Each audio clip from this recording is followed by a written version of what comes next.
झारखंड विधानसभा के शीतकालीन सत्र का आगाज हो चुका है। सदन के अंदर पहली बार इस कार्यकाल में नेता प्रतिपक्ष दिखेंगे। अंदर जाने से पहले हमारे साथ अमर बावरी जी हैं। बावरी जी, अंदर इस बार नज़ारा बदला बदला होगा। आपके नेतृत्व में बीजेपी के तमाम विधायक होंगे। सदन के अंदर अमर बावरी की इस बार जो भूमिका है वो किस रूप में दिखेगी? जो नया दायित्व मिला है वो दायित्व है नेता प्रतिपक्ष का। और यह दायित्व है 3.25 करोड़ झारखंड के जो जनता के मूलभूत प्रश्न है, जो आकांक्षाएं हैं, जो इच्छाएं हैं, उसको जनता के तरफ से सदन में रख करके इस सरकार को अकाउंटेबल बना, जवाबदेह बनाना। ये सरकार जो भ्रष्टाचार में आकंठ डूबी हुई है, ये सरकार जो लॉ एंड ऑर्डर में पूरी तरह से विफल हो चुकी है, सरकार युवाओं के उस सपने को जो दिखा करके सत्ता में आई थी नियोजन के, उसमें विफल हो चुकी है। तो ये सारे विषय लेकर के हम लोग सदन में जाने वाले हैं। और मुख्य रूप से कौन कौन से मुद्दे हैं जो इस बार शीतकालीन सत्र में आज विपक्ष की तरफ से गूंजते हुए सुनाई देंगे? भ्रष्टाचार सबसे बड़ा मुद्दा है, जिसमें अभी का जो मुद्दा है धीरज साहू जी के यहाँ, जो राज्यसभा के सांसद है कांग्रेस की तरफ से, इतना बड़ा नगद कैश की बरामदगी, और अभी भी उस पर जो है छापे और कार्रवाइयाँ चली रही है।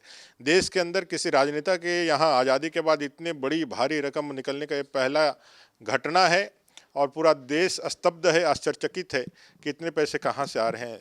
लेकिन हम सब जानते हैं कि कांग्रेस जो है भ्रष्टाचार की जननी रही है। कांग्रेस का इतिहास ही रहा है भ्रष्टाचार का। 1950 में देश की आज़ादी के ठीक 3 साल के बाद से ही जीप घोटाले से इसकी शुरुआत हुई थी, और कई 3G स्पेक्ट्रम घोटाला से लेकर कोलगेट घोटाला से लेकर पोर्स घोटाला, कई एक घोटाले इनके द्वारा किए गए। और उसका नतीजा रहा है कि जो गांव, गरीब, किसान, दलित, आदिवासी को जो हक अधिकार जो संविधान ने दिया था वो उनको नहीं मिला, और गरीब गरीब ही रहा। मोदी जी ने जब कहा कि भाई इन गरीबों को उनका हक और अधिकार मिलना चाहिए, तो इसके लिए उन्होंने जीरो टॉलरेंस जो है वो भ्रष्टाचार पे भी रखा, और राजीव गांधी के उस स्वीकारोक्ति को आज उन्होंने प्रत्यक्ष रूप से प्रकट भी करवा दिया। राजीव गांधी जी तत्कालीन प्रधानमंत्री जो कहते थे कि भाई 1 रुपया मैं दिल्ली से भेजता हूँ, वो गांव तक आते आते 15 पैसा हो जाता है, और 85 पैसा जो है वो गुम हो जाता है। तो मोदी जी ने दिखा दिया है ये 85 पैसा कहीं गुम नहीं होता है। ये कांग्रेस के उन हुक्मरानों के तिजोरी में शोभा बढ़ाता है, और उनके घरों में जो है पैसा, जो गरीबों का पैसा है, जो गरीबों के हक का पैसा है, वो सीधे उनके तिजोरी को भरता है, उनको और उनके लोगों को मजबूत बनाता है। यह साफ दिखलाया है।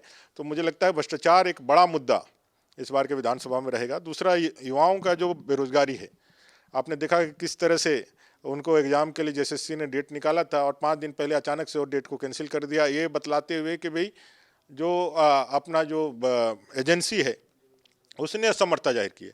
भाई एजेंसी तो उसी काम के लिए बनाई, लिया ही जाता है, उसका तो परीक्षा ही लेना है, उसके ज़्यादा तो कुछ करना नहीं है। वो अगर असमर्थता जाहिर करता है तो भाई आपको तो पूछना चाहिए कि भाई एजेंसी क्या सही एजेंसी का चयन हुआ था कि नहीं, और यदि सही एजेंसी का समझ हुआ था तो फिर आपने उसको ब्लैक लिस्ट क्यों नहीं किया, अभी जो इस पर क्या कार्रवाई किया, दंडित किया कि नहीं किया। और नहीं तो आपने एजेंसी के चयन में ही आपने कहीं ऐसा तो नहीं किया कि भाई आप जो है कट मनी और कमीशन के खोरी में जो है एजेंसी को भी कर लिए। कई एक जो नियोजन की प्रक्रियाएं हैं, परीक्षाएं हैं, आज कोर्ट का दरवाजा में है, उसकी जो है जांच चल रही है, उसमें जिरह चल रहा है। तो राज्य सरकार कभी भी परीक्षा लेने के लिए मूड में नहीं है, युवाओं को उसका देने के लिए मूड में नहीं है। नहीं तो अभी जो युवाओं का जो दबाव था, इस शीतकालीन सत्र का जो दबाव था, उसके कारण JSSC ने फिर एक डेट निकाला है। और डेट कब निकाला है? जब JPSC और JSSC दोनों का एग्जाम है एक ही दिन में। बहुत सारे युवा दोनों ही एग्जाम को देने के लिए अपने को तैयार कर रहे थे, वे दोनों एग्जाम देंगे, उसे लोगों को वंचित करने का भी काम कर रही है। लॉ एंड ऑर्डर में ऐसा है कि जेल के अंदर हत्याएं हो रही, जेल के बाहर पुलिस की हत्या हो जा रही दिन दहाड़े। राजधानी में हर दिन चाकूबाजी की, गोली मारने की घटनाएं हो रही है। इन एवरेज हर दिन 5 बलात्कार, 5 हत्याएं की घटनाएं हो रही है। NCRB की रिपोर्ट, ये सारी चीज़ें NCRB की रिपोर्ट में है, और 100 से ज़्यादा दंगे पूरे देश के अंदर सबसे ज़्यादा झारखंड में हुए। तो ये सारे ऐसे विषय हैं जिसका जवाब सरकार से हम लोग चाहेंगे कि सरकार हम लोगों को दे, और इस राज्य के 3.5 करोड़ जनता के जीवन की रक्षा करे। अराजकता इतनी प्रबल यहाँ फैल गई है कि लोग जो है अपने जीवन को बहुत असुरक्षित महसूस कर रहे हैं। बावरी जी, इस बार सदन के अंदर आपकी भूमिका थोड़ी अलग होगी। अब तक आप अपनी बात, अपनी आवाज़ रखने के लिए वेल तक भी पहुंचते थे। अब आपकी जिम्मेदारी होगी अपने भी विधायकों को एक तरह से अनुशासित रखना। तो अब बावरी जी की भूमिका बिल के अंदर तो नहीं जा पाएगी? जो संसदीय मर्यादा है उसके पूरी तरह से पालन करते हुए अपने हक और अधिकार, जो जनता के हक और अधिकार के लिए हम उसके साथ जुड़े हुए हैं, उसके लिए जो भी मेजर्स, जो भी उपचार किए जा सकते हैं, जो भी ताकत या जो भी हमारे को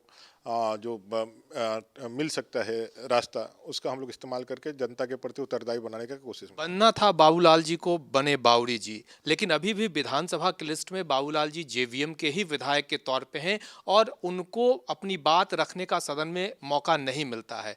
अमर बावड़ी जी बाबूलाल जी की भूमिका को कैसे फ्रंट लाइनर के तौर पे या फिर उनको मौका दिलवा पाएंगे?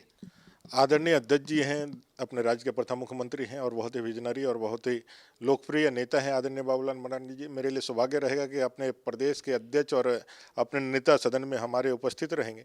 उनके मार्गदर्शन में हम लोग उस तमाम बिंदुओं पर सरकार को और इस विधानसभा को माध्यम बना करके जवाब लेने की पूरी ताकत से कोशिश करेंगे। और मुझे लगता है कि अब माननीय बाबूलाल जी अगर जो कोई विषय रखते हैं तो अब नहीं कोई आपत्ति होनी चाहिए, और नहीं यदि अभी भी उनको बोलने का मौका नहीं दिया जाता है तो यह इस विधानसभा के लिए दुर्भाग्य होगा कि एक जनता का रिप्रेजेंट जो करने वाला जो प्रतिनिधि है उसको अपने जनता की आवाज़ रखने से वंचित किया जा रहा है, तो एक कलंक होगा इससे विधानसभा में। क्या ये परिस्थिति बनेगी कि अगर जेवीएम के विधायक के तौर पे उनको मानता है विधानसभा, तो आप लोग अपना पार्टी का पूरा जो टाइमिंग है बाबूलाल जी को देकर और उनकी आवाज़ को सदन के अंदर मजबूती से सुनाई दे मुद्दे पर?